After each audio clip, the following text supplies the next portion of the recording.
అంటే తన పెళ్ళికే కాదు, ఈ రోజున మా రెండో పాప శ్రీజ కూడా తనకి లైఫ్ చిన్న డిస్టర్బెన్స్ వచ్చింది. ఆ టైంలో కూడా తను ఏమందంటే అప్పుడు నాన్నమ్మ దగ్గరికి వెళ్ళాను, తను ఇచ్చిన భరోసా, తను ఇచ్చిన మాట వెళ్ళలేని ధైర్యం వచ్చింది నాతో.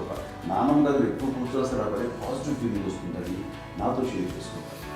తనకు బాధ చెప్తుంటే అనిపిస్తుంది, కరెక్ట్ అమ్మ ఏం పర్లేదమ్మా, లైఫ్ అంటే ఒకరితోనే అయిపోదు, ఆ ఒక్కడి వాళ్ళ ఇన్ఫ్లుయెన్స్ తోటో వాళ్ళు మన మీద నియంత్రించడం కానీ మన బాధల్ని వాళ్ళు చేయగలుగుతారు.